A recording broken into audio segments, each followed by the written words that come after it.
একটা খাবার, এই খাবারটা ছোট বড় পছন্দ করে না এমন কোনো মানুষ নাই। আর এটা হচ্ছে সবার ঘরেই randomly চলে। আর আমার ঘরেও সেম, যে বাবুরা পাইলে তো আর তাদের রাতের খাওয়াও লাগে না। যেমন আজকেও লাগে নাই।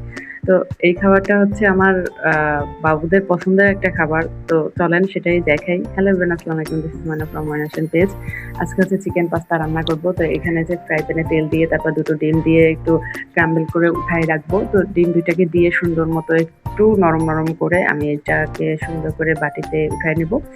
এই যে, তারপর হচ্ছে ফ্রাই প্যানের ভিতরে দিয়ে দিলাম হচ্ছে কাঁচা ঝাল আর পেঁয়াজ কুচি। তারপর হচ্ছে আমি এখানে যে চিকেন ম্যারিনেট করে রাখছিলাম সকালবেলা, তো সেটাকে সুন্দর মতো করে আমি এখন ভেজে নেব। এর ভিতরে হচ্ছে আমি একটু সয়া সস, তারপর হচ্ছে হলুদের গুঁড়া, লবণ, তারপর হচ্ছে মরিচের গুঁড়া সবকিছু আর কি মসলা দিয়ে আমি সুন্দর করে ম্যারিনেট করে রাখছিলাম। তারপর হচ্ছে একটু টমেটো সস দিছিলাম, হ্যাঁ, লেবুর রস, টমেটো সস দিয়ে ম্যারিনেট করে রাখছিলাম। তারপর হচ্ছে আমি এখানে দিয়ে দিছি একটু চাট মসলা, তারপরে দিছি ম্যাগি মসলা।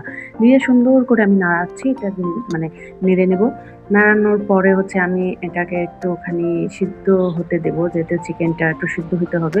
তারপরে দিয়ে দিলাম এই যে সিদ্ধ করে রাখা আমি এখানে কত কি হচ্ছে ফ্রোজেন করে রাখছি পাস্তা। যেগুলো এখন আমার কাজে পাস্তাগুলোকে লাগে। সুন্দর মটরশুঁটি, মতো করে তারপরে এবার গাজর, উল্টায় পাল্টায় নেড়ে চেড়ে নেব। তারপর কি বলে বরবটি, এগুলো এখন আমার সব কাজে লাগে। আর এগুলো যে কি পরিমাণ আমার লাগে! তো যাই হোক, আমার নাড়াচাড়া দেওয়ার পর হচ্ছে আমার পাস্তাটা মোটামুটি হয়ে গেছে। তারপরে দিয়ে দিলাম হচ্ছে সেই ডিমগুলা দিয়ে আবার একটু ওলট-পালট করে নাড়া দিয়ে নিচ্ছি। আমি নুডলসটা একটু মেলা আগে সিদ্ধ করে রাখছিলাম, যার কারণে মনে হয় একটু হয়ে গেছে।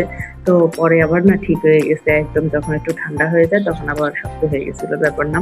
তারপরে হচ্ছে আমার নুডলস কিন্তু প্রায় নুডলস পাস্তা যাই বলি না কেন একদম রেডি, খাওয়ার উপযুক্ত হয়ে গেছে। তো আর কি, ডিম দিয়ে পরিবেশন করছি। অর্ধেক কিন্তু এখান থেকে নাই হয়ে গেছে। প্রথমে বড় ডিশে ছিল, তারপরে এই যে ছোট ডিশে আবার ঢালতে হয়েছে। হ্যাঁ, অর্ধেক কিন্তু শেষ।